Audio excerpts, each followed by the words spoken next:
जय हिंद दोस्तों, welcome back to the channel. एक बार फिर से स्वागत है आपका इस नए वीडियो में। आज के वीडियो में हम लोग फंक्शंस के टाइप्स के बारे में जानेंगे, जो काफी इंपॉर्टेंट होता है। क्लास 12 लेवल में क्वेश्चन आना जरूर है, 100% क्वेश्चन आना है, और जेई मेंस लेवल पे भी काफी इंपॉर्टेंट होता है, एनडीए लेवल पे तो इंपॉर्टेंट है ही। ठीक है, कॉन्सेप्ट समझते हैं, सो कंप्लीट कर लेते हैं। तो जो बैक वीडियो में जो लास्ट वीडियो था उसमें कुछ पार्ट बच गया था, उसको कंप्लीट कर लेते हैं। इस वीडियो में सारा होना है अभी। ठीक है, चलिए ध्यान से देखते हैं जरा। टाइप्स ऑफ फंक्शन में बात कर रहे होते हैं, तो इसमें पहला मैं बात करता हूं वन वन फंक्शन। क्या है वन वन फंक्शन? ठीक है, इसको हम लोग क्या बोलते हैं? इसको हम लोग और नाम देते हैं। क्या नाम होता है? सर्जेक्टिव, नो इंजेक्टिव बोलते हैं। क्या बोलते हैं? इंजेक्टिव फंक्शन बोलते हैं। ठीक है, चाहे आप इसको वन वन बोलिए, चाहे आप इंजेक्टिव बोलिए, बात सेम है। ठीक है, इसमें कोई भी डिफरेंस नहीं आता। तो चाहे आप इसको ये बोलिए, चाहे इसको बोलिए, इस पर कोई फर्क नहीं पड़ता। होता क्या है इस बात को समझ लेते हैं।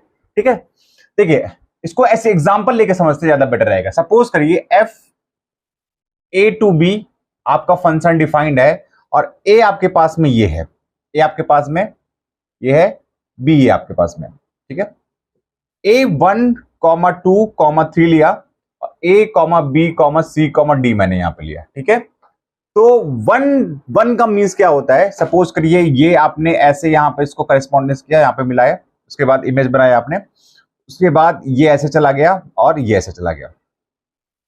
ठीक है, ये आपने यहां पर आपके पास फंक्शन एग्जैक्टली फंक्शन है, फंक्शन की सारी कंडीशन को इनहाइट कर रहा है। ठीक है, अब वन वन का मतलब क्या होता है कि जो आप इनपुट ले रहे हैं ए का वन और आउटपुट का वन से करस्पॉन्डेंस होना चाहिए, से आपकी इमेज बननी चाहिए। क्लियर है बात इतनी? ठीक है, देखिए 1 to 1 होना चाहिए, 1 to 1 होनी चाहिए। बट आप यहां पे मुझे बताओ, यहां पर एक 1 का भी सेम इमेज बन रहा है और 3 का भी सेम इमेज बन रहा है, मतलब दो एक से ज्यादा हो गया, तो इसका मतलब ये कंडीशन किसकी आ गई? मैनी वनी कंडीशन आ गई। 1 to 1 नहीं बना। 1 का मतलब है एक ए का भी होना चाहिए, एक बी का, तब 1 to 1 बनेगा। बट ए के 2 हो गए आपके पास में, और बी का कितना हो गया? 1 हो गया, तो ये कितना बन गया? मैनी टू 1 बना। तो ये आपका 1 1 नहीं, ये आपकी कंडीशन कौन सी हो जाएगी? ये आपकी कंडीशन हो जाएगी मैनी वनी कंडीशन हो जाएगी। ठीक है, मैनी वनी कंडीशन हो जाएगी। तो 1 1 एग्जैक्टली क्या हो सकता है? 1 1 एग्जैक्टली क्या हो सकता है, इस बात को समझ लेते हैं। 1 2 3 ए बी सी डी, इसको ऐसे करस्पॉन्डेंस किया, इसको ऐसे किया, इसको ऐसे किया। अब साफ साफ दिख रहा है कि इनपुट, हर एक इनपुट का इंडिविजुअल टर्म बनना है। मतलब जो आपकी इमेज बन रही है वो सिंगल पे बन रही है, इसका मतलब डबल पे सिंगल या ट्रिपल पे सिंगल नहीं बनना है। ठीक है, तो ये आपका फंक्शन कौन सा हो गया? ऑन टू फंक्शन हो गया। ये क्या हो गया आपका? सॉरी, वन वन फंक्शन हो गया। ये क्या हो गया? ये 1 1 हो गया आपका। क्लियर है यार? ठीक है, तो मैनी वन और 1 1 में डिफरेंस समझ में आ गया। तो एक बात आपको यहां पर एक बार और लिख लेना है। आपको क्या लिख लेना है कि जो फंक्शन 1 1 नहीं होता वो क्या होता है? मैनी वन होता है। ठीक है, तो 1 1 का रिवर्स कितना हो जाएगा आपका? ये मैनी वन हो जाएगा। तो ये आपको यहां पर आपको यहां पे लिख लेना है कि those function is not 1 1 is called many function, many one function.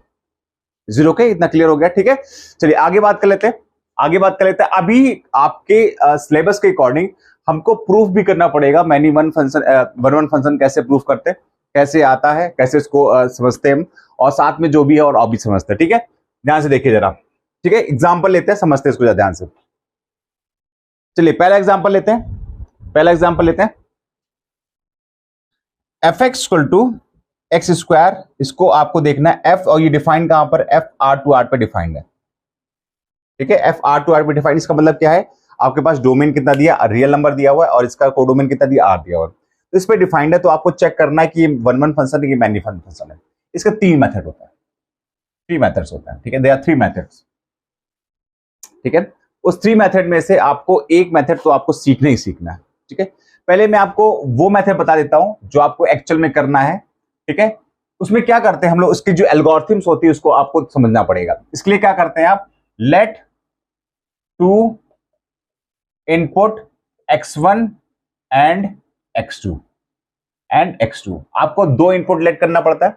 ये फर्स्ट कंडीशन की मैं बात कर रहा हूं, फर्स्ट मेथड की बात कर रहा हूं। ठीक है, उसके बाद जब आप x1 x2 2 इनपुट लेट कर लेते हैं, तो आपको एक बात और कंसीडर करना पड़ता है। fx1 इक्वल टू क्या करना पड़ता है? fx2 करना पड़ता है। मतलब आपने क्या किया कि दोनों इनपुट पर जो आपकी एक्चुअल में फंक्शन वैल्यू है वो आपकी क्या है? दोनों इक्वल है। ठीक है, अगर मैं आपसे कहता हूं कि x1 x2 दो इनपुट हैं, और x1 x2 पर अगर आपके फंक्शन वैल्यू इक्वल, इसका मतलब दो इनपुट पर एक ही आउटपुट आ रहा है। दो इनपुट पर एक ही आउटपुट आ रहा है। तो अभी के केस में क्या है, ये आपका क्या हो जाएगा, 2 to 1 बन रहा है, तो इसका मतलब मैनी 1 बनेगा। तो आपको क्या, अगर 1 प्रूफ करना है तो आपको क्या करना पड़ेगा, ये x1 x2 दोनों के इक्वल प्रूफ करना पड़ेगा। जब ये दोनों इक्वल हो जाएगा, x1 इक्वल टू x2 आ चुका है और fx1 इक्वल टू fx2 आ चुका है, तो इसका मतलब 1 to 1 अभी हो जाएगा, नहीं हो जाएगा। तो आपको यहां पर आपको प्रूफ क्या करना पड़ेगा, x1 equal to x2 proof करना पड़ेगा। और ये भी ध्यान देना पड़ेगा कि x1 x2 की कोई दूसरा रिलेशन तो नहीं बन रहा, डिफाइंड रिलेशन तो नहीं बन रहा है। अगर ये चेक करना पड़ेगा आपको, मैं क्वेश्चन के थ्रू में आपको समझाऊंगा, ठीक है। चलिए, अब ये क्वेश्चन हमारे पास में एग्जांपल है, इसको समझते जा ध्यान से। यहां पर आपने यहां पर y equal to fx equal to x square लिया हुआ है, ठीक है। इसी एग्जांपल में लेके चलूंगा, सारा समझाऊंगा आपको, ठीक है। तो आप मुझे बताइए fx1 कितना आ जाएगा आपके पास में, fx1 कितना आ जाएगा आपके पास में, x1 स्क्वायर आ जाएगा, एंड fx2 कितना आ जाएगा आपके पास में, x2 का होल स्क्वायर आ जाएगा। तो आप बताइए कंडीशन आपके पास में fx1 इक्वल टू fx2 लेके चल रहे हैं आप, यहां पे कितना आ जाएगा, x1 का होल स्क्वायर इक्वल टू कितना आ जाएगा, x2 का होल स्क्वायर आ जाएगा। आप डायरेक्टली इसका स्क्वायर रूट मत लिया करिए, ठीक है, डायरेक्टली इसका स्क्वायर रूट मत लिया करिए, ठीक है, प्रॉब्लम हो जाएगी। तो आप एक काम करिए, इसको लेफ्ट साइड पे लेके आइए, x1 स्क्वायर माइनस का कितना हो गया, x2 स्क्वायर इक्वल टू कितना, 0 आ गया। तो आप बताइए यहां पर कितना आ जाएगा, x1 माइनस x2 और साथ में कितना आ जाएगा, x1 plus x2 equal to 0 आ गया। तो यहाँ पे आपके पास दो कंडीशन बनी, एक बनी x1 minus x2 equal to कितना, 0 आ गया। तो आप बताइए x1 इक्वल टू x2 आ जाएगा। दूसरे केस में x1 plus x2 equal to 0 आ गया, ठीक है, x1 इक्वल टू कितना, माइनस का x2 आया। ये दो कंडीशन क्यों बनी, इस बात को समझ लीजिए, ठीक है। देखिए, आप इनपुट दे रहे हैं, आप जो इनपुट दे रहे हैं वो रियल नंबर दे रहे हैं, आप जो इनपुट दे रहे हैं वो क्या दे रहे हैं, रियल नंबर दे रहे हैं, ठीक है। अब आपने यहां पर इनपुट रियल नंबर दिया, तो इसका मतलब ये हो सकता है कि आपका इनपुट प्लस भी हो सकता है, माइनस भी हो सकता है। इस केस के अकॉर्डिंग अगर आप दो इनपुट ले रहे हैं, x1 x2 दो इनपुट ले रहे हैं, तो हो सकता है कि इनमें से दोनों पॉजिटिव हो, दोनों नेगेटिव हो, या फिर आपका एक पॉजिटिव एक नेगेटिव हो सकता है। इनपुट के अकॉर्डिंग हो सकता है, नहीं हो सकता है। तो हमको ये चेक करना पड़ेगा कि अगर वो दोनों इक्वल हैं, दोनों सेम साइन पे इक्वल है तो कोई दिक्कत नहीं, लेकिन डिफरेंट साइन होने पर, इक्वल होने पर कुछ ना कुछ गड़बड़ होने की कंडीशन हो जाएगी। अब एक काम करते हैं, क्या ये 1-1 है कि ऑन टॉप को प्रूव करना है, तो आपको एक बात समझना पड़ेगा, ये भी आपकी वैलिड कंडीशन है, ये भी आपकी वैलिड कंडीशन है। तो अगर मैं इसको k एज्यूम करता हूं, इसको k एज्यूम करता हूं, तो ये 100% माइनस k आएगा, नहीं आएगा, माइनस k आएगा। तो आप मुझे बताइए कि k और माइनस k पर आपको दो वैल्यू मिल रही है, fx1 इक्वल टू fx2 मिल रही है, नहीं मिल रही है, बताइए। k पर भी आपको fx1 fx2 सेम वैल्यू मिल रही है और माइनस k पर भी आपको वही सेम वैल्यू मिल रही है। तो दो इनपुट पर अगर एक आउटपुट आपको मिलता है तो क्या ये 1-1 रह गया, तो बिल्कुल नहीं रहेगा ना, क्योंकि दो इनपुट एक आउटपुट, मैनी टू 1 हो गया। तो आपका ये क्या है, this is not a 1-1 function, ये आपका क्या हो जाएगा, मैनी 1 फंक्शन हो जाएगा। क्या हो जाएगा, मैनी 1 फंक्शन हो जाएगी। बहुत ध्यान समझिए भाई, क्योंकि मैं आपको सारे कॉन्सेप्ट क्लियर करूँ, एक एग्जाम्पल लूंगा और एक एग्जाम्पल सारे कॉन्सेप्ट में क्लियर करवा दूंगा। और वेट करना PYQ का, बोर्ड वालों वेट करना, और जेई वालों कॉन्सेप्ट क्लियर कर लीजिए अपने आप यहां पर, ठीक है। तो आपको ये क्लियर हो गया यहां पर कि मैनी 1 फंक्शन है, क्योंकि दोनों वैलिड कंडीशन होने की वजह से। अभी इसको मैं थोड़ा सा वेरिएशन लेके आता हूं, ठीक है। इतना समझ में आ गया, मैं इसको रफ कर देता हूं, इसको मैं रफ कर रहा हूं, ठीक है। पहला मैं तरीका आपको यहां पे सीख रहे हैं, ठीक है। चलिए, आपने यहां पे क्लियर कर लिए, ये आपने क्वेश्चन था और FR2R था, FR2R ये डिफाइन था, ठीक है। अब एक काम करते हैं भाई, एक काम ये करते हैं, इसको ए लेते हैं, सेम क्वेश्चन को लेता हूं मैं, जरा सेम क्वेश्चन को मैं लेता हूं, f 0 to infinite, 0 to infinite और r, ये मैं लेता हूं, ठीक है। और सेम क्वेश्चन हमारे पास में fx equal to x square मैं लेके चलता हूं, ठीक है, ठीक है। तो मतलब आपने इनपुट चेंज कर दिया, यहां पर रियल नंबर इनपुट था, यहां पर आपका 0 से इन्फिनाइट है। इसका मतलब यहां पर है आप जो इनपुट ले रहे हैं वो 0 से बड़ी ले रहे हैं, मतलब पॉजिटिव वैल्यू ले रहे हैं। तो आप मुझे बताइए पॉजिटिव वैल्यू आएगी, नहीं आएगी, ये आपका इनपुट पॉजिटिव होगा। तो आप मुझे बताइए, आप सेम स्टेप ये करेंगे, सेम स्टेप करेंगे, सेम स्टेप करेंगे, सेम स्टेप करेंगे और यहां तक पहुंचेंगे। आप यहां तक पहुंचेंगे, यहां से आगे देखिए, जरा यहां से आगे देखिए, x1 माइनस x2 और x1 plus x2 equal to कितना आ गया, 0 आ गया। x1 माइनस x2 कंडीशन आपकी वैलिड कंडीशन लेके आ रहा हूं ना, आप देखिए जरा। अब दो टर्म का मल्टीप्लाई 0 हो रहा है, तो ये बताइए दो टर्म का मल्टीप्लाई 0, तो या तो ये 0 या तो ये 0 या तो दोनों 0, ठीक है, जैसे वहां पे किया था आपने, ठीक है। अब मैंने यहां पर रखा कि भाई x1, इसको चेक कर लेते हैं जरा, यहां पर इसको चेक कर लेते हैं। ये बताइए x1 पॉजिटिव वैल्यू है, बताइए है कि नहीं है? x2 भी पॉजिटिव वैल्यू है, साफ साफ समझ में आ रहा है। दो पॉजिटिव वैल्यू का सम कभी जीरो हो सकता है, कभी भी जीरो नहीं होगा। दो पॉजिटिव वैल्यू का सम कभी भी जीरो नहीं हो सकता है। इतनी बात क्लियर हो गई ना? ठीक है। अब बोलोगे सर यहां पर x1 x2 जीरो ले लें, भाई दोनों अलग अलग इनपुट लिया है ना, तो एक अगर मान लो एक जीरो भी होता है तो दूसरा तो चेंज हो जाएगा ना, ठीक है। तो जीरो नहीं हो पाएगा यहां पे कंडीशंस के अकॉर्डिंग। तो आप मुझे ये बात क्लियर करिए कि भाई x1 आपका पॉजिटिव वैल्यू है और x2 पॉजिटिव वैल्यू है, तो ये कभी जीरो नहीं हो पाएगा। तब जीरो ये नहीं हो पाएगा तो जीरो कौन हो पाएगा? x1 minus x2 equal to zero आ जाएगा। तो बताइए x1 इक्वल टू x2 आ जाएगा, नहीं आ जाएगा?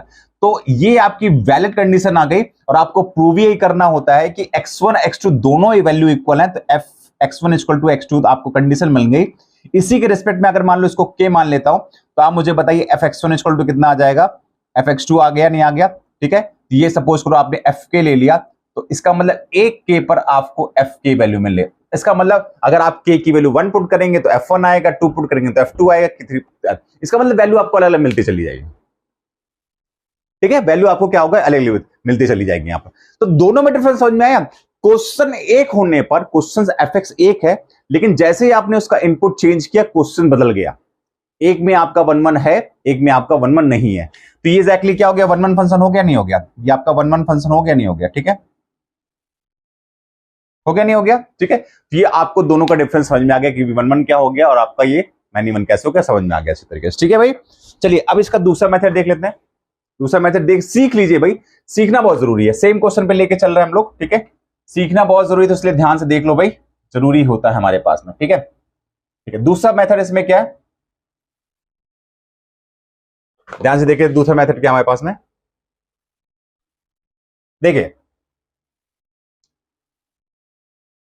सेकंड मेथड है। सेकंड मेथड क्या है हमारे पास में?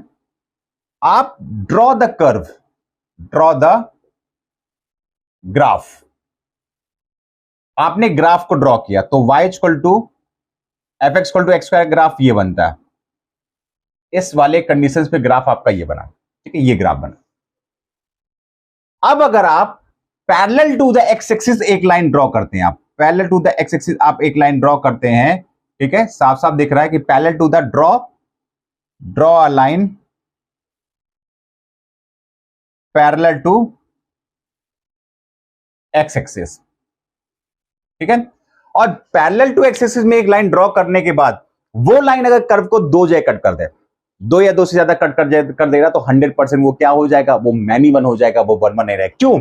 आप मुझे बताइए कि जैसे यहां पर आपने ये बताई, ये अगर मैंने मान ली सपोज करिए कितना रखा आपने यहां पे माइनस का x1 रखा और ये आपके पास में कितना रखा? ये x1 रखा। तो आप मुझे बताइए माइनस x1 और प्लस x1 पर आपको सेम वैल्यू दिख रही है, दिख रही है? मान लो सपोज करो ये k वैल्यू है, तो यहां पर k नहीं ले लेते हैं, a ले लेते हैं, ठीक है। तो माइनस x1 और प्लस x1 पर आपको सेम वैल्यू a मिल रही, नहीं मिल रही? तो दो इनपुट पर एक आउटपुट मिल रहा है, तो आपका ये 1 1 कहां से रह गया? तो एक सिंपल सा लॉजिक आप ड्रॉ करिए, parallel to the X axis एक लाइन ड्रॉ करिए, दो जगह कट कर देता है, तो आपका क्या हो जाएगा? ये क्लियर है, ठीक है, 1 1 हो जाएगा। अब इस केस में देखिए ये 1 1 आपका नहीं है, इस केस में इनपुट आपने 0 से इन्फिनाइट लिया हुआ है, तो इस केस का जो ग्राफ बनेगा वो क्या बनेगा? वो सिर्फ ये बनेगा, क्योंकि आपने इनपुट 0 से इन्फिनाइट लिया ना, तो इस केस में ग्राफ आपका ये बन जाएगा। तो आप पैरेलल टू लाइन ड्रॉ करो, कहीं भी ड्रॉ करो, कहीं भी ड्रॉ करो, कहीं पे भी ड्रॉ करो, एक ही जगह कट करेगा, तो ये 1 1 हो गया, ठीक है। मैथड समझ में आ गया, ठीक है। ये थोड़ा सा कॉम्पिटेटिव बेस पे अपने आप को थोड़ा सा स्ट्रॉन्ग करिए भैया आप लोग, ठीक है। इसको मैं रफ कर रहा हूं।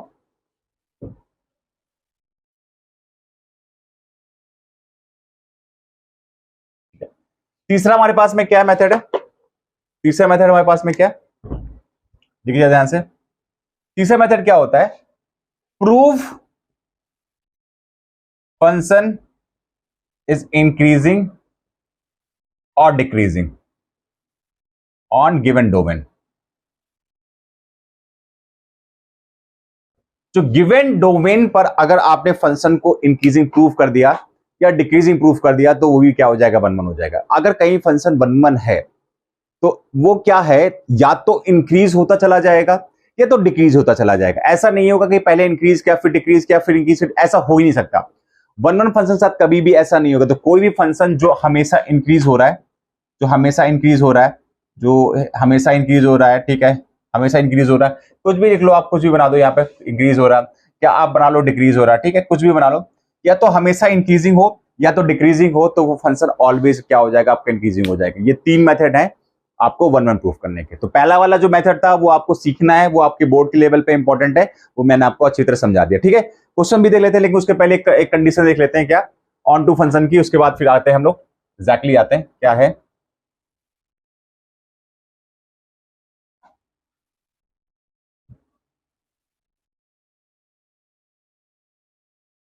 देखिए जाते हैं आंसर, समझिए। अब ऑन टू की बात करते हैं हम लोग, ऑन टू कंडीशन की बात करते हैं, ऑन टू फंक्शन की बात करते हैं, ठीक है। तो ऑन टू फंक्शन क्या होता है कि सपोज करिए F A to B defined है, ए टू बी डिफाइंड है, ठीक है, दिस इज 1 2 3 और ये ए हो गया, and this is what, this is A comma B comma C comma D, ठीक है। ये आपने बनाया, ये बनाया और ये बना दिया, ठीक है। ये आपका मैपिंग बन गई, ए टू बी आपकी मैपिंग बन गई यहाँ पर, ठीक है।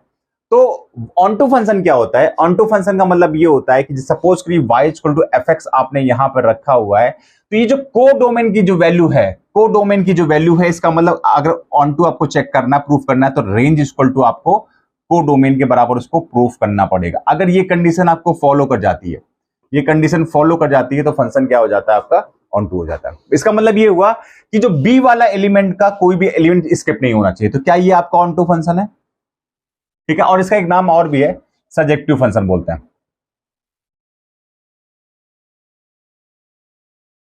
क्या बोलते हैं, सजेक्टिव फंक्शन बोलते हैं। तो 1-1 की कंडीशन आपको समझ आ गई पीछे, और आपका ऑन टू कंडीशन, ये सजेक्टिव कंडीशन में क्या है कि ये वाला कोई भी पार्ट आपका छूटना नहीं चाहिए। अब जो आपका ऑन टू नहीं होता है उसको हम लोग क्या बोलते हैं, इनटू फंक्शन बोलते हैं। तो 1-1 से ही ऑन टू से ही रिलेट करता है कि जो ऑन टू नहीं है उसको क्या बोलते हैं हम लोग, क्या बोल देते हैं उसको, उसको हम लोग इनटू बोल देते हैं, ठीक है। और इनटू टोटली बेस किस पे होता है, इनटू बेस होता है आपका रेंज पर बेस होता है। अगर आपने रेंज निकाल लिया, वो कोडोमेन के इक्वल हो जाता है, तो आप ये बोलते हो सीधा सा कि वो आपका फंक्शन क्या हो जाएगा, ऑन टू फंक्शन हो जाएगा, ठीक है। चलिए क्वेश्चन कर लेते हैं, क्वेश्चन कर लेते हैं, एग्जांपल ले लेते हैं, ठीक है, ठीक है। वही एग्जांपल लेते हैं, F R to R defined है और एफ एक्स इक्वल टू कितना आपके पास में, एक्स स्क्वायर है, ठीक है। तो रेंज फाइंड करते हैं। तो रेंज कैसे फाइंड करते हैं, y इक्वल टू ऐसे रखा, मैंने आपको रेंज सिखाया हुआ है, आप देख सकते हैं वीडियो जाके, 1 शॉर्ट वीडियो मैंने आपको बताया हुआ है। तो आप बताइए x इक्वल टू कितना आ जाएगा, यहाँ पर एक्स स्क्वायर इक्वल टू कितना, y आ गया, तो x इक्वल टू कितना आ जाएगा, रूट y आ जाएगा, नहीं आ जाएगा, ठीक है। तो इसके अकॉर्डिंग y की वैल्यू क्या होनी चाहिए, गेटा इक्वल टू 0 आना चाहिए। तो मतलब रेंज आपके पास में यहाँ पर कितना आ जाएगा, रेंज इक्वल टू आ जाएगा गेटा इक्वल टू 0, मतलब कितना आ जाएगा, 0 से लेकर इनफिनाइट तक आ जाएगा, नहीं आ जाएगा। जब ये 0 से इनफिनाइट तक आ जाएगा, बट आपके पास में यहाँ पर कोडोमेन कितना दिया, आर दिया, बट रेंज क्या आया आपके पास में, 0 से इनफिनाइट आया। तो क्या रेंज आपका यहाँ पर कोडोमेन के इक्वल हो पाया, बिल्कुल नहीं हो पाया। तो आपका कौन सा फंक्शन हो गया, ये आपका, ये फंक्शन आपका हो गया इनटू फंक्शन हो गया। कौन सा फंक्शन हो गया आपका, ये इनटू फंक्शन हो गया। तो जो फंक्शन 1-1 नहीं होता है उसको क्या बोलते हैं, इनटू फंक्शन बोलते हैं। और प्रूफ करने का तरीका आपने यहाँ पर सीख लिया, इसमें कोई इशू नहीं होना चाहिए, ठीक है भाई, इसमें कोई सा भी इशू नहीं होना चाहिए, ठीक है। चलिए क्वेश्चन देख लेते हैं अगला। अच्छा एक बात आपको समझ लीजिए कि कोई फंक्शन, अगर कोई फंक्शन 1-1 प्लस ऑन टू होता है, उसको हम लोग बोलते हैं बाइजेक्टिव फंक्शन बोलते हैं।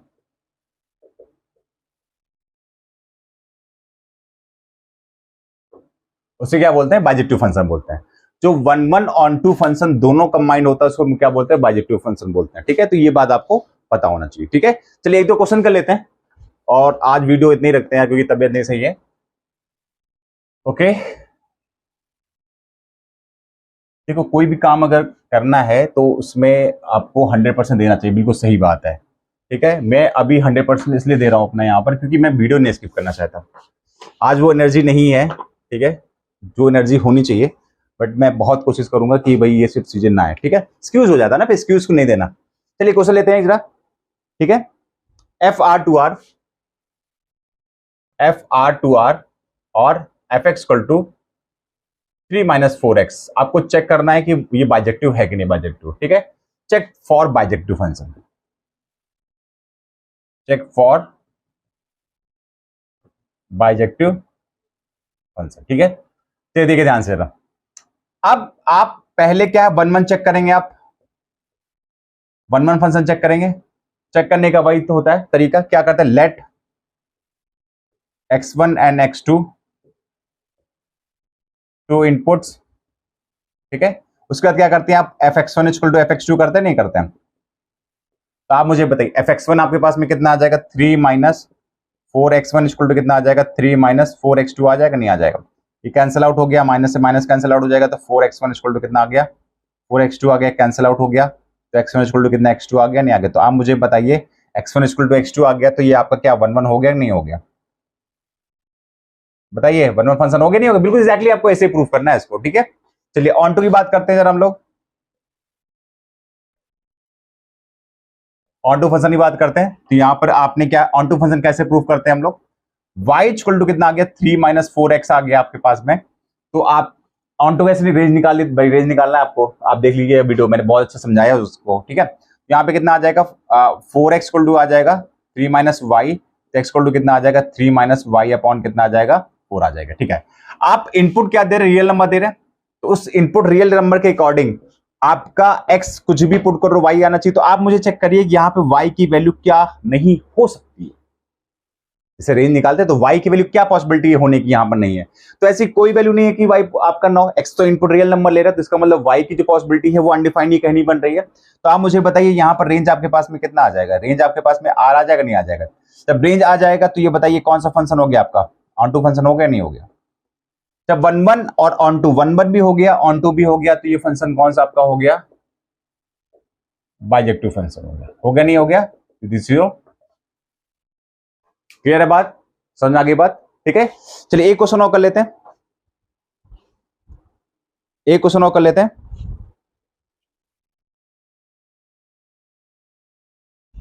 ठीक है, एक क्वेश्चन और कर लेते हैं, इसको मैं हटा रहा हूं।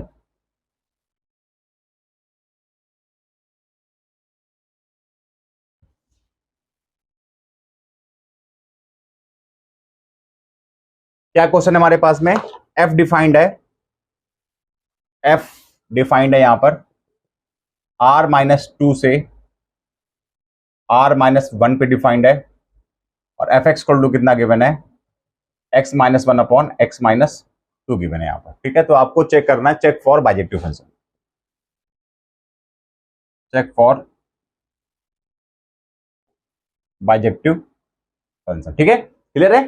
चलिए पहले 1 1 फाइंड करते हैं हम लोग, 1 1 फाइंड करते हैं। 1 1 कंडीशन क्या होती है भाई, दो इनपुट लेट करते हैं, late to input x1 and x2। तो कंडीशन क्या लेके चलते हैं, fx1 इक्वल टू fx2 लेके चलते हैं हम लोग, ठीक है। fx1 कितना आ जाएगा, जहां जहां x है वहां पे x1 पुट कर दीजिए, x1 माइनस 1 अपॉन कितना आ जाएगा, x1 माइनस 2 इक्वल टू कितना आ जाएगा, x2 minus 1 upon x2 minus 2 आ जाएगा, ठीक है।